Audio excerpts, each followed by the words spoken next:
नमस्कार साथियों, SK competition classes में आपका स्वागत है। आज है 25 जनवरी और एसएससी जीडी के सारे शिफ्ट के एग्ज़ाम ख़त्म हो गए हैं। इस वीडियो के माध्यम से हम सारे शिफ्ट का एनालिसिस लेकर आए हैं। सारे क्वेश्चंस यहाँ पर देखेंगे और उससे बन सकने वाले क्वेश्चंस भी देखेंगे और क्या क्वेश्चन रिपीट हो रहे हैं, बहुत सारे क्वेश्चन एज इट इज आ रहे हैं, वो भी हम देखेंगे और आपको बताएँगे। तो चलिए बिना देर किए वीडियो शुरू करते हैं। और अगर आप चैनल पर नए हैं तो चैनल को सब्सक्राइब करके बेल आइकन दबा लीजिए। वीडियो अच्छा लगे बाद में तो लाइक कर दीजिएगा, ठीक है। पहला क्वेश्चन पूछा गया था, भारतीय संविधान में कुल कितनी अनुसूचियां हैं? अनुसूचियां हमारे संविधान में 12 हैं। मूल संविधान में कितनी अनुसूचियां थी? 8 थी, 4 बाद में जोड़ी गई, ठीक है। इसके साथ में हम देखते हैं भाग कितने हैं। भाग हमारे संविधान में है 22 भाग है, सीरियल नंबर के हिसाब से हैं। वैसे टोटल भाग कितने हैं? 25। यहाँ पर टोटल भाग का मतलब है कुछ भाग ऐसे हैं, जैसे भाग 9 है, 9 का ए भी है, 9 का बी भी है, तो ऐसे पार्ट्स मिलाकर टोटल 25 हो गए। और सीरियल नंबर हमारा 22 तक ही जाता है। वही हाल अनुच्छेद का है। सीरियल नंबर में अनुच्छेद 395 हैं। वैसे टोटल अनुच्छेद अगर भागों के पार्ट्स भी मिला लिए जाएं तो 470 प्लस अनुच्छेद हैं। तो जैसा भी ऑप्शन में आए आप टिक कर दीजिएगा। दूसरा क्वेश्चन है, राष्ट्रपति महान्यायवादी की नियुक्ति किस अनुच्छेद के तहत करता है? राष्ट्रपति महान्यायवादी की नियुक्ति करता है, ये भारत का सर्वोच्च विधि अधिकारी होता है। भारत सरकार का सर्वोच्च विधि अधिकारी होता है। इसको कानूनी सलाहकार भी कहते हैं। इसकी नियुक्ति अनुच्छेद 76 के तहत की जाती है राष्ट्रपति द्वारा। और वर्तमान में भारत के महान्यायवादी कौन है? के वेणुगोपाल, ठीक है। ये वर्तमान में भारत के महान्यायवादी हैं। ये करंट का क्वेश्चन है। और अनुच्छेद 148 में क्या है?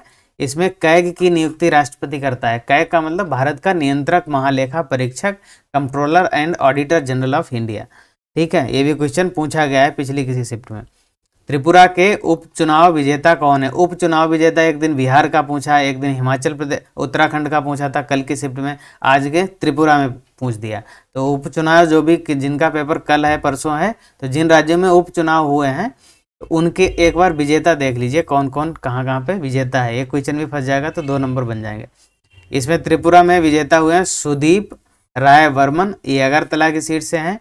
और दूसरे हैं मलिक साहा, टाउन बारडोबली से ये है, ठीक है। 8वीं पंचवर्षीय योजना का कार्यकाल पूछा गया था आपसे। ये 1992 से 1997 तक चली थी। इसका उद्देश्य था औद्योगिक विकास तथा उद्योग का आधुनिकीकरण करना, ये इसका उद्देश्य था 8वीं पंचवर्षीय योजना का। गोची फेस्टिवल कहाँ मनाया जाता है? ये हिमाचल प्रदेश में मनाया जाता है, हिमाचल प्रदेश में।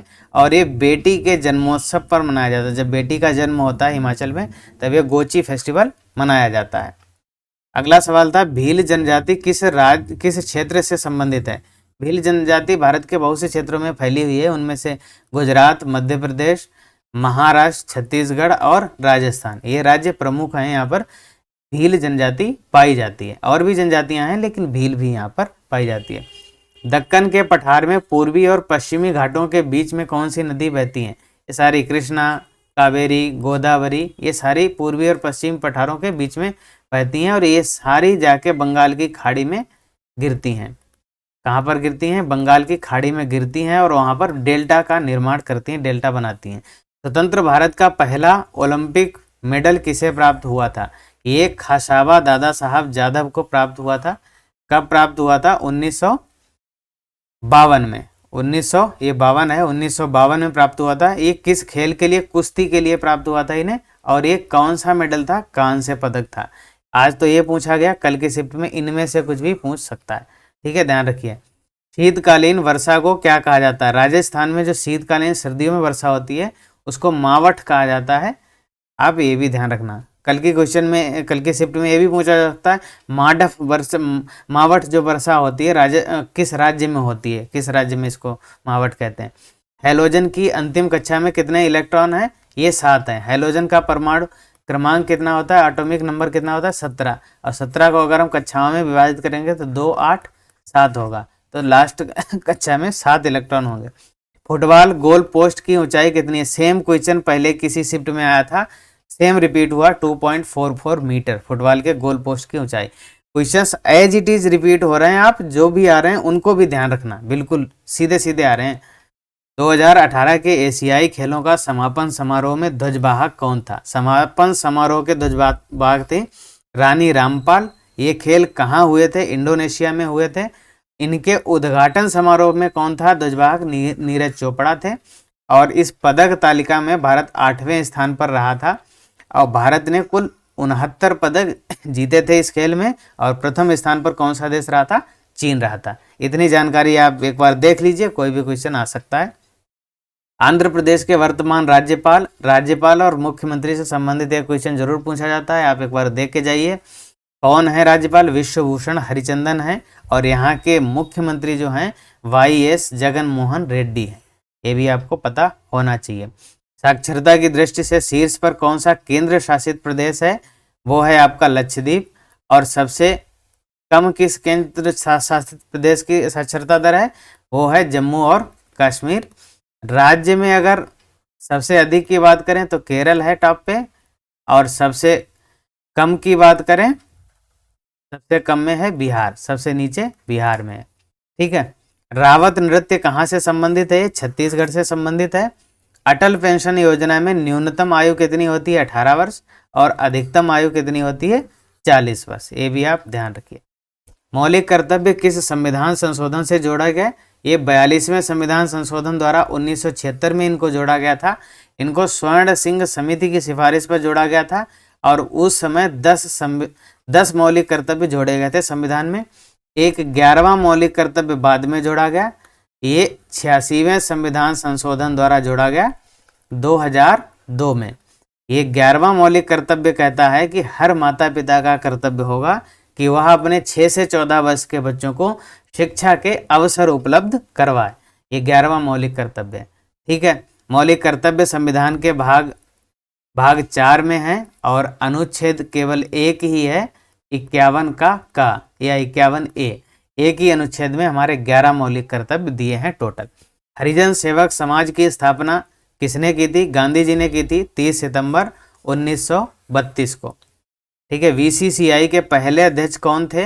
ये थे ग्रांट गोवन थे। इनका टाइम पीरियड था 1928 से 33 तक। और VCCI की स्थापना अगर पूछ दे तो 1928 में हुई थी। और वर्तमान अध्यक्ष इसके कौन है? रोजर बिन्नी। ठीक।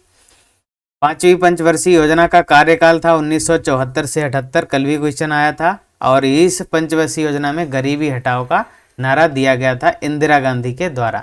ये नारा था इंदिरा गांधी के इलेक्शन कैंपेन का नारा था, गरीबी हटाओ देश बचाओ।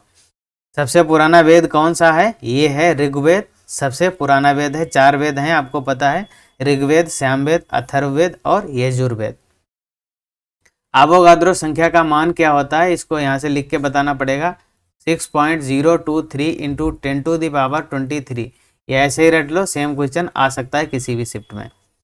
नाबार्ड किसके तहत काम करता है? नाबार्ड ये होता है NABARD। नाबार्ड का मतलब national bank for reconstruction and development. इसकी स्थापना हुई थी 1982 में। इसका मुख्यालय है मुंबई में। और ये किसके तहत काम करता है? भारत सरकार के तहत। मगध साम्राज्य किस नदी के किनारे स्थित था? ये गंगा नदी के किनारे स्थित था। इसकी राजधानी थी, प्रारंभिक राजधानी थी राजगृह और बाद में इसकी राजधानी हो गई थी पाटलिपुत्र, जिसको अब हम वर्तमान में पटना भी कहते हैं। छत्तीसगढ़ के प्रमुख लोक नृत्य कौन कौन से हैं? शुभा, राउत, नाचा, कर्मा, कसार तथा गौर। ये सारे छत्तीसगढ़ के नृत्य हैं, एक बार देख लीजिए आप। कुचिपुड़ी नृत्य किससे संबंधित है? ये कुचिपुड़ी आंध्र प्रदेश से संबंधित है, आंध्र प्रदेश से। और इसमें पूछा गया था उससे संबंधित लोग कौन हैं? तो लोग हैं रेड्डी, ये शुभ इनके सरनेम हैं। लक्ष्मी नारायण राजा रेड्डी, यामिनी रेड्डी, राधा रेड्डी, कौशल्या रेड्डी, इनके सबके नाम हैं। और करंट का क्वेश्चन एक और है, कुचिपुड़ी सम्मान जो 2022 का है वो किसको दिया गया? अपर्णा सतीश को। ये इनको सम्मान दिया गया है। करंट का क्वेश्चन है, इसको भी आप ध्यान रखिए। अगला क्वेश्चन आया था, कल भी आया था ये, चौरी चौरा कांड किस आंदोलन के समय में हुआ था? ये हुआ था असहयोग आंदोलन के समय में 5 फरवरी 1922 को। असहयोग आंदोलन जो था 1920 से 1922 तक चला था। इस चौरी चौरा कांड में जो प्रदर्शनकारी थे उन्होंने पुलिस कर्मियों को गोरखपुर के चौरी चौरा नामक स्थान पर थाने में बंद करके सारे पुलिस कर्मियों को बाहर से आग लगा दी थी, जिससे बहुत लोगों की मृत्यु हो गई थी, 20-22 लोगों की। और गांधी जी ने इस आंदोलन को स्थगित कर दिया था क्योंकि ये उनके अहिंसा के सिद्धांत के खिलाफ था। उत्तर प्रदेश के गोरखपुर जिले की घटना है। इसके बाद में गांधी जी ने अपना असहयोग आंदोलन वापस ले लिया था। आधुनिक आवर्त सारणी का जनक किसे कहा जाता है? ये कहा जाता है मेंडलीफ। आपने सुना ही होगा मेंडलीफ की आवर्त सारणी, 9th 10th में पढ़ा होगा। खर्ची पूजा उत्सव। खर्ची पूजा उत्सव किस राज्य में मनाया जाता है? त्रिपुरा में। यह 10 दिनों की अवधि तक चलता है उत्सव और प्रत्येक वर्ष जुलाई के महीने में भगवान शिव के सम्मान में इसे मनाया जाता है। ठीक है। रेशम मार्ग, इसको सिल्क रूट भी कहते हैं, पर कब्जा किस शासक ने किया था? ये किया था कनिष्क ने। कनिष्क के द्वारा ही शिल्प मार्ग को शुरू किया गया था और यह सिल्क मार्ग जो है, सिल्क रूट जो है, चीन को पूर्वी यूरोप के भूमध्य सागरीय देशों और मध्य एशिया से जोड़ता है और ये रूट भारत से भी होकर गुजरता है। इतनी चीज़ें इसके बारे में आप याद रखिए। अगला सवाल है, कबड्डी में कितने प्लेयर होते हैं? ये पूछा जाता है कि इसमें कितने प्लेयर, उसने कितने प्लेयर। तो ये देख लो आप, इसमें प्रत्येक पक्ष में 7-7 खिलाड़ी होते हैं कबड्डी में। फुटबॉल, हॉकी और क्रिकेट तीनों में 11-11 खिलाड़ी होते हैं एक एक साइड में।